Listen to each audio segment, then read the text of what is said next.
अस्सलाम वालेकुम गाइस। उम्मीद है आप लोग सब खैर खैरियत से होंगे। रमज़ान अच्छा गुजर रहा होगा। अच्छा, और रमज़ान की रूटीन भी थोड़ी टफ़ होती है स्पेशली स्टडीज़ के लिए, चूँकि सर में दर्द रहता है बंदे के।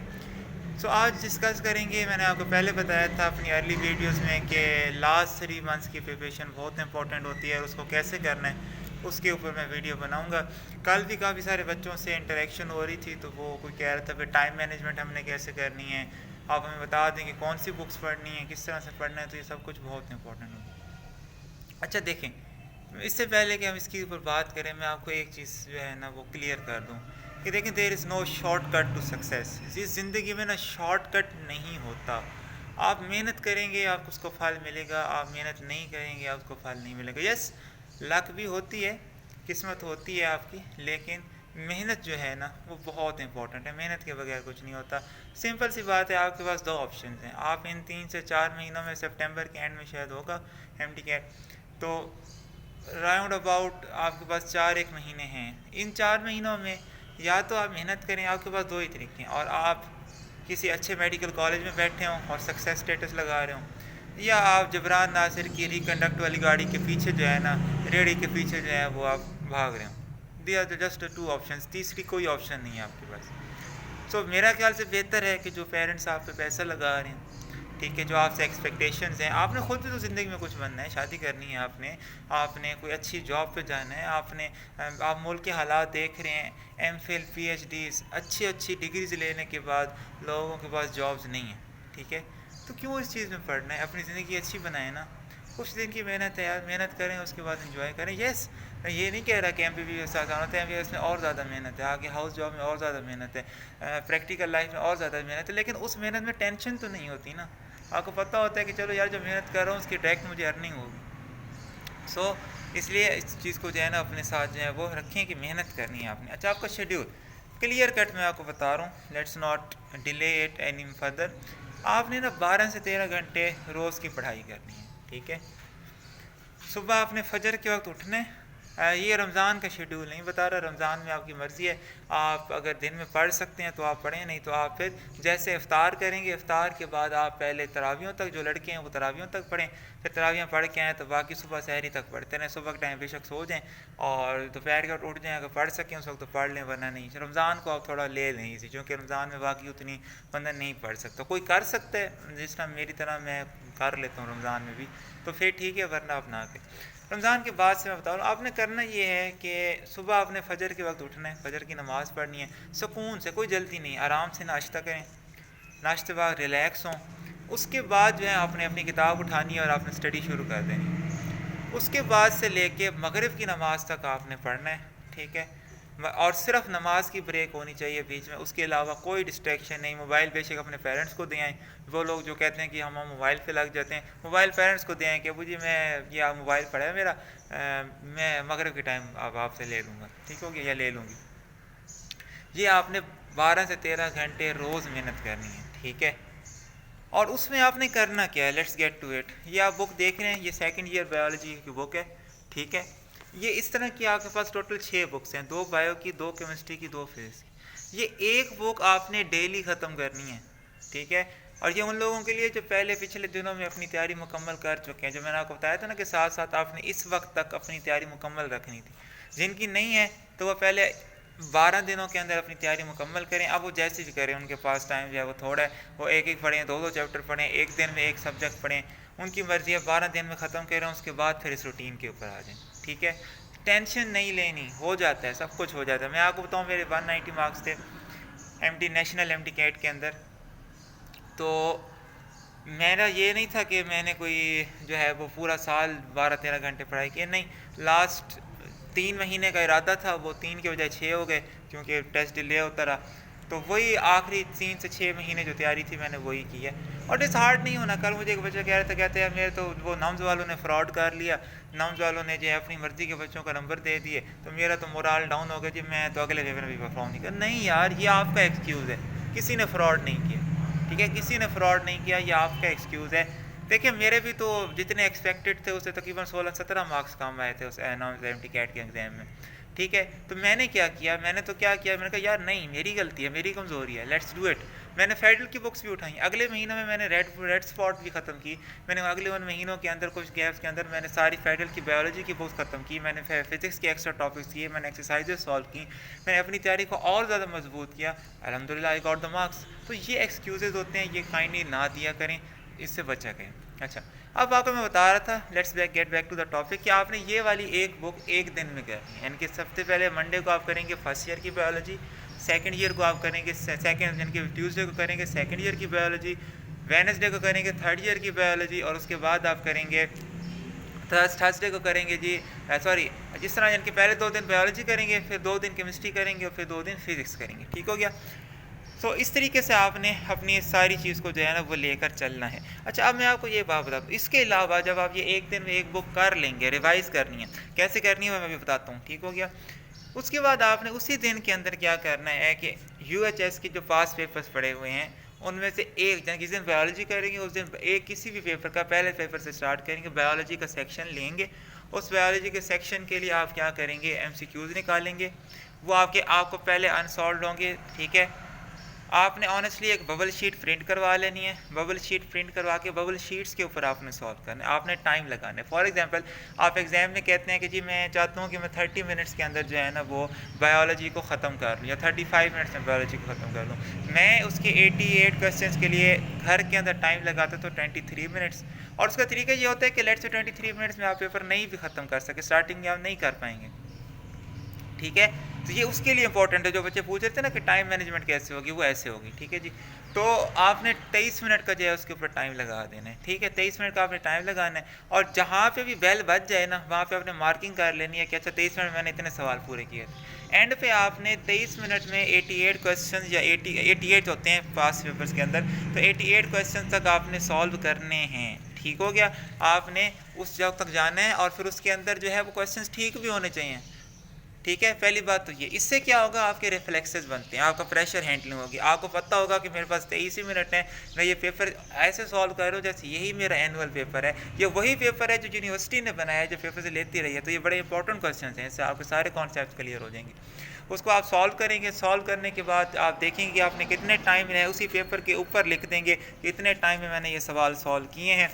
ठीक है जी। उसके बाद अपनी काउंटिंग करेंगे, ऑनेस्टली काउंटिंग करेंगे, और देखेंगे मेरे कितने क्वेश्चन गलत हैं, वो ऊपर लिख लेंगे। उसके बाद आपने क्या करना है कि जो क्वेश्चन गलत हैं उनके आपने कॉन्सेप्ट्स ले लेने, पीछे से आंसर्स देख लेने कि अच्छा ये वाला क्वेश्चन आएगा ना तो मैं ये वाला जवाब लिखूंगा। ठीक है। और उसको अपनी बुक्स पे उसी चैप्टर के ऊपर नोट कर लेना है। नेक्स्ट टाइम जब आप रिवाइज करेंगे तो उस कॉन्सेप्ट को भी साथ पढ़ेंगे, ताकि आपके वो कॉन्सेप्ट क्लियर हो जाए। सिर्फ क्वेश्चन करके आगे नहीं निकल जाना, उसका कोई फ़ायदा नहीं। जो गलतियाँ उनको देखना है, नोट करना है, कवर करना है। फॉर एग्जाम्पल एक क्वेश्चन आया हुआ था पास पेपर में, जिसमें उन्होंने कहा हुआ था कि क्लोरोफिल कहाँ होता है, तो उन्होंने ग्रेना का मॉलिक्यूल भी दिया हुआ था, उन्होंने थैलाकॉइड का मेम्ब्रेन भी किया हुआ था। मैंने वहाँ ग्रेना लगाया, वो गलत हो गया। तो मैंने लिखा कि अच्छा यार अगर ये वाली चीज़ पूछ ले और थैलाकॉइड भी दिया हुआ और ग्रेना भी दिया हुआ, तो नहीं, थैलाकॉइड मेम्ब्रेन को प्रेफर करना है। मैंने इन्हीं वर्ड्स में अपनी बुक के ऊपर लिखा, अल्हम्दुलिल्लाह मेरा कॉन्सेप्ट क्लियर हो गया। तो इस तरीके से आपने करना, इस तरह आपके रिफ्लेक्सेस बनेंगे। जिस दिन केमिस्ट्री करनी होगी उस दिन केमिस्ट्री का सेक्शन सॉल्व करेंगे। आखिरी 2 पेपर्स आपने बचा के रखने हैं, वो आपने इकट्ठे सॉल्व करने हैं। 2 घंटे का टाइम लगाना है, और वो इकट्ठे बबल शीट के ऊपर सॉल्व करें, बबल शीट पे सॉल्व करने हैं, ताकि वो आपकी वही माहौल बने आपका, और आपने जो है ना उसी टाइम के अंदर कवर करने हैं। आपकी टाइम मैनेजमेंट ऐसी होगी। दूसरी टाइम मैनेजमेंट, लोग मुझे कहते हैं यार मैं तो नर्वस हो गया था पेपर में, आप ये कर लोगे तो रात चॉकलेट खा लोगे तो यूँ हो जाएगा, ऐसे कर लोगे तो यूँ होगा। यार कुछ नहीं होता ऐसे। नींद इंपॉर्टेंट है, लेकिन उसके अलावा इस चीज़ से कुछ भी नहीं होता। ये किताब अगर आपके दिमाग में रटी हुई है ना, ठीक है। मुझे एक बात बताओ, आपकी तबीयत बहुत ख़राब है, आपको 104 पे बुखार है, आपका मेंटल ब्रेक डाउन हुआ पड़ा है, आप बहुत बुरी हालत में हो, कोई आपसे पूछे अपना नाम बताओ, आपको कितनी देर लगेगी अपना नाम बताने में? गलत बताओगे, कभी भी नहीं बताओगे। क्यों?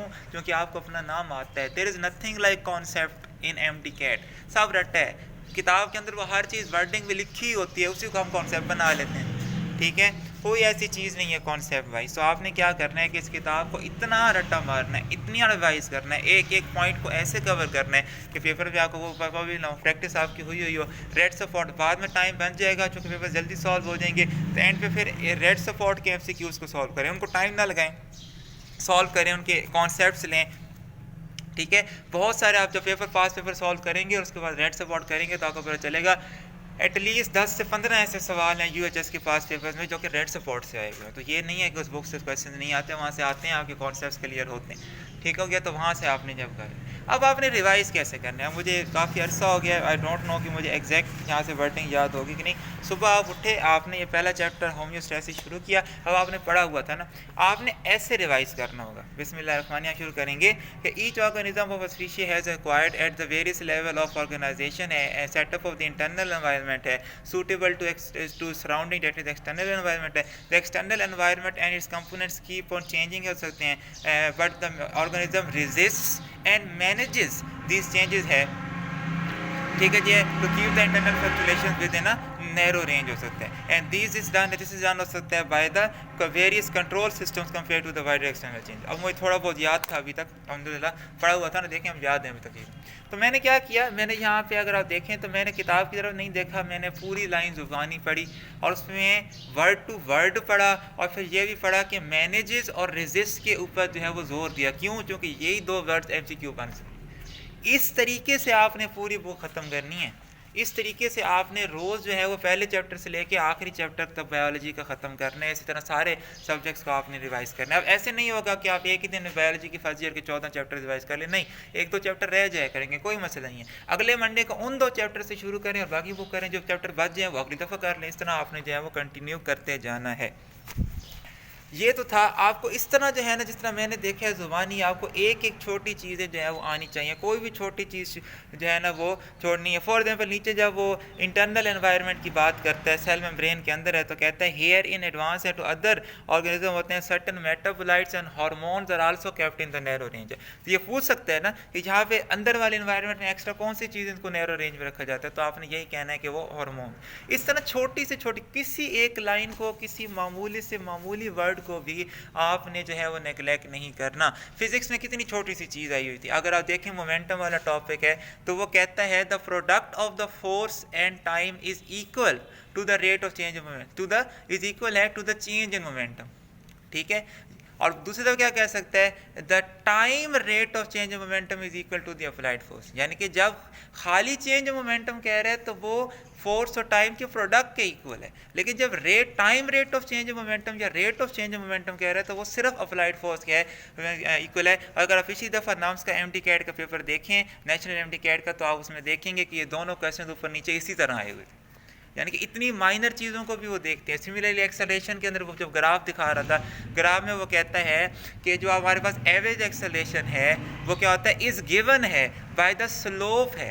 ठीक है, by the slope of the velocity time graph. जबकि जो इंस्टेंटेनियस एक्सेलरेशन है वो इक्वल है, न्यूमेरिकली इक्वल है। वहाँ पे गिवन का लफ्ज़ था, यहाँ पे न्यूमेरिकल था। यहाँ पे है टेंजेंट है to the slope of the curve, वहाँ पे खाली स्लोप ऑफ द कर्व था। तो ये छोटी छोटी चीज़ें होती हैं, इस तरह आपने इनको मैनेज करना, इस तरह बारीकी से आपको आना चाहिए। इस तरह एक बुक आपने रोज़ ख़त्म करनी है। अब इसके बाद फिर आपने पास पेपर सॉल्व किए, वो भी कर लिया, और उसके बाद आपने क्या करना है, 50 वर्ड्स वोकैबुलरी के स्टेप की जो वोकैब है, स्टेप्स की वोकैब बहुत अच्छी है। आपने सारे सिनोनिम्स याद करने हैं, बार बार रिवाइज़ करने हैं और हो जाएंगे सिनोनिम्स याद। ठीक है, आपने अच्छी तरह उसको घोटा मारना है और ये आपने तकरीबन 50 वर्ड्स आपने रोज़ की बेसिस पे करने हैं। 4 महीने में एक दिन भी इस चीज़ की ब्रेक नहीं लेनी।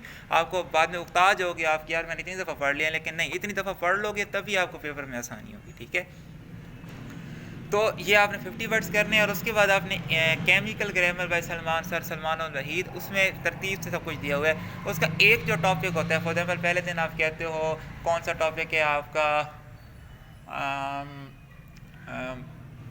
Components of the sentence. ठीक है, या आप क्या कह सकते हो, द सब्जेक्ट वर्ब एग्रीमेंट। उसमें पहले आपने, अब खोलने से पहले कि आप किताब का वो टॉपिक खोलें, आपने पहले खुद को याद बता देना कि अच्छा यार ये और ये वाला रूल तो मुझे पता है। ठीक है, अब वो वाले रूल्स उस किताब के अंदर पहले ढूंढें। ठीक है, उनको मार्क कर लें कि यार ये तो मुझे पहले ही पता है।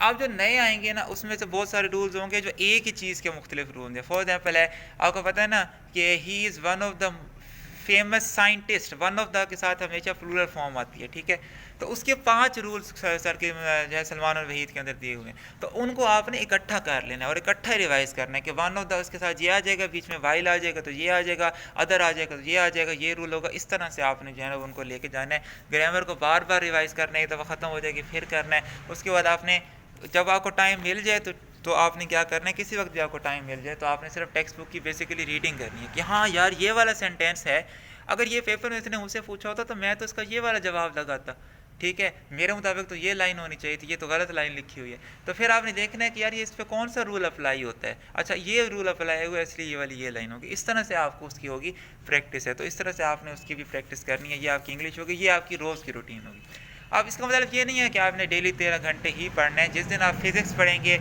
आपकी दोपहर को बहुत जल्दी फिज़िक्स जो है ना, सुबह शुरू करते हैं तो दोपहर 11-12 तक आपकी फिज़िक्स ख़त्म हो जाएगी। उस दिन जिस दिन आपका काम जल्दी ख़त्म हो जाएगा सारा कुछ करके, तो आप थोड़ा जल्दी फारिग हो गए, नो इशू।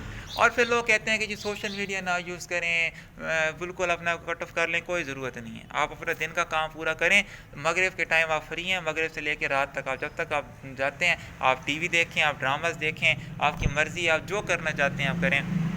उसके बाद लेकिन याद रखना है कि यार पढ़ाई के साथ अल्लाह को नहीं भूलना। सुबह अपना अल्लाह ताला की हम्द व सनाह बयान करें, अल्लाह से दुआ करें, बिस्मिल्लाह के साथ फिर अपना काम शुरू करें, जज़ाक अल्लाह के साथ अपना काम ख़त्म करें, 5 वक्त की नमाज़ पढ़ें, अल्लाह ताला से दुआ करें, रमज़ान के महीने को यूटिलाइज़ करें, यार तहज्जुद पढ़ो, तरावियाँ पढ़ो, कुरान पढ़ो, अल्लाह ताला से दुआएं मांगो, अल्लाह ताला ही करता है। यार मैंने ये किताबें एटलीस्ट 45 दफ़ा पढ़ी हुई थी, एटलीस्ट 45 दफ़ा, लेकिन मैं यही कह के गया था कि अल्लाह ताला तू चाहेगा तो मेरा दाखिला होगा, तू नहीं चाहेगा तो मेरा दाखिला नहीं होगा। और अल्हम्दुलिल्लाह अल्लाह ने मेहरबानी की है, मेरा एडमिशन हो गया, क्राइटेरिया ही चेंज हो गया। यार मेरा एफएससी पुरानी थी, उसमें इशू बनता था 1050 प्लस की लाइन लगी हुई थी, नॉम्स वालों ने क्राइटेरिया चेंज कर दिए, वो अल्हम्दुलिल्लाह मेरा एमटी कैट की बेसिस पे एडमिशन हो गया आर्मी मेडिकल कॉलेज में। तो ये सब डिपेंड करता है मेरे अल्लाह ताला की ज़ात पे, तो उससे आपने लवा लगा के रखनी। अच्छा मुझे बताओ इसमें होगा क्या?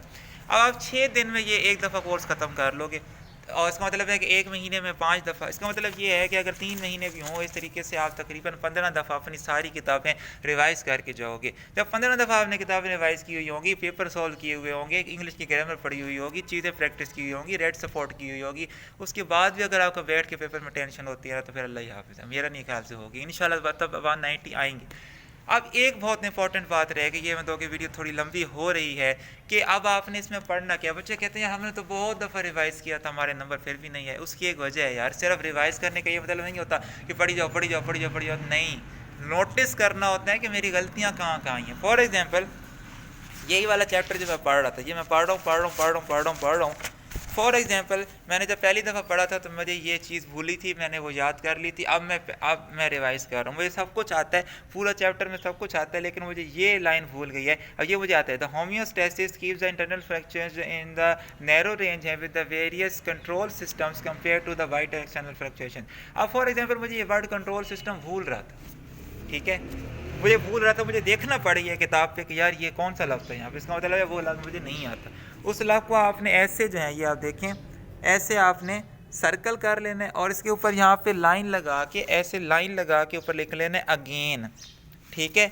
और जब अगली दफ़ा आप रिवाइज़ करेंगे ना, तो आपको वो वाला लफ्ज़ आप देखेंगे कि क्या मुझे याद हुआ है कि नहीं हुआ, और मार्क कर लेंगे। पहले चैप्टर में इतने वर्ड्स की गलतियाँ आई थी जो भूल रहे थे, दूसरे चैप्टर में इतने टोटल कर लेंगे। फॉर एग्जांपल पहली दफ़ा आपकी 100 थी, अगली दफ़ा आपकी 80 रह जाएंगी, फिर 25 रह जाएंगी, फिर 15 रह जाएंगी। पेपर से पहले आपकी हर बुक के अंदर गलतियाँ अपनी वाली 0 होनी चाहिए, तब आप जाओगे 100% तैयारी के साथ जाओगे।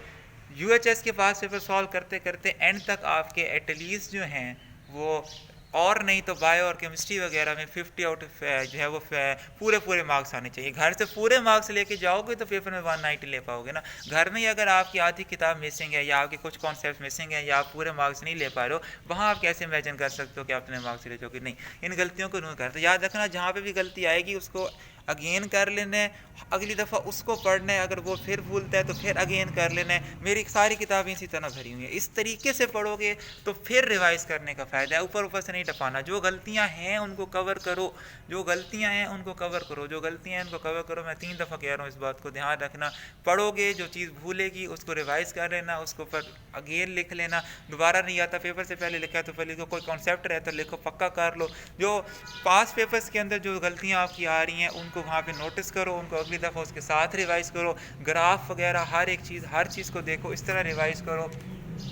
हो सकता है पहली दफ़ा मैं पूरी किताब भूलती हूँ, दूसरी दफ़ा में आधी भूलेगी, तीसरी दफ़ा में कोई 5-4 चैप्टर भूलेंगे, चौथी दफ़ा में करेंगे। जब 15 दफ़ा करोगे ना, इंशाल्लाह ताला एक चीज़ भी नहीं भूलेगी, इंशाल्लाह ताला नहीं भूलेगी।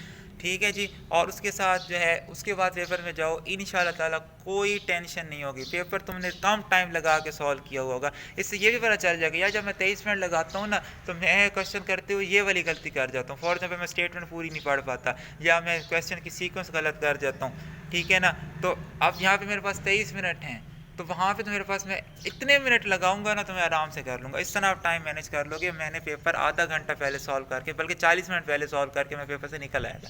जब तक बच्चों ने पेपर सॉल्व किया था मैं तकरीबन आधे रास्ते में था अपने घर के, ठीक है। तो बल्कि होटल में पहुँचा हुआ था खाना खाने के लिए। सो वो इसलिए था जो कि पेपर की इसी तरह तैयारी की हुई थी। मेहनत करें, मेहनत करें, आ जाएंगे नंबर इंशाल्लाह ताला। अगर मेहनत नहीं करेंगे तो नहीं आएंगे, ठीक है। फ्रॉड था, नम्स ये था वो था, लोगों को ब्लेम करना बंद करें। वन मोर थिंग, जब कोई आपकी हेल्प करने की कोशिश करता है उसका मजाक मत उड़ाया करें। कोई आपके घर से नहीं खाता, कोई आपका नौकर नहीं है, ठीक है। आपको कोई बहुत बड़ी चीज़ नहीं है। टू बी ऑनेस्ट, जो लोग आपकी हेल्प कर रहे होते हैं वो आपसे बेहतर पोस्ट पर हैं। आपकी इस वक्त जब आप कॉलेज में जाएंगे, आपको सीनियर्स जब ट्रीट करेंगे या आपको बताएंगे तो you will feel like you are worthless and actually saying don't mind it, most of us are worthless, ठीक है ना। तो ना हम कोई जो है वो नूरानी एतबार से, इस्लामी एतबार से कोई बहुत ऊंचे मरतबे पे फायज़ हैं, ठीक है ना। हमारी ज़िंदगी में कोई अचीवमेंट है और आदत हमारी ये है कि कोई बात करते हैं तो हम उसका मुंह फट लेते हैं, उसका मजाक उड़ाने लगते हैं। हमें अपने आप पे शर्म आनी चाहिए, ठीक है ना। आप लोग जैसे भी हों, श्योरली आपके पेरेंट्स ने आप लोगों की बड़ी अच्छी ग्रूमिंग की होगी, लेकिन बात आपके पेरेंट्स की तरबियत पे ही जाती है कि यार यही सिखाया है ना। सो बी केयरफुल अबाउट दिस। और दूसरी बात ये है कि अभी तक यार सिर्फ 83 सब्सक्राइबर्स है। इतनी मेहनत करने के बाद, क्योंकि मेरी बहुत हेक्टिक रूटीन है MBBS की, यार एटलीस्ट मैं चाहता हूँ कि कुछ नहीं तो 400-500 बच्चों का तो भला हो, ठीक है। लेकिन सिर्फ अभी 83-84 जो है वो सब्सक्राइबर्स हैं, तो उसमें भी कोई नहीं है, मैं बना रहा हूँ, मैं कोई रुका तो नहीं हूँ।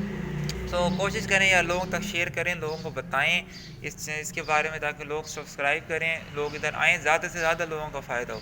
तो बाकी बेस्ट ऑफ लक, अल्लाह ताला आप सबको कामयाब करे। और कोई इसमें अगर वीडियो अच्छी लगी हो तो भी बताना, लाइक कर देना, और उसके अलावा कमेंट्स में बताना जो भी इशू होगा, ठीक है। इंशाल्लाह आगे भी वैसे वीडियोज़ हैं इसके ऊपर बनाता रहूँगा। ओके, अल्लाह हाफ़िज़।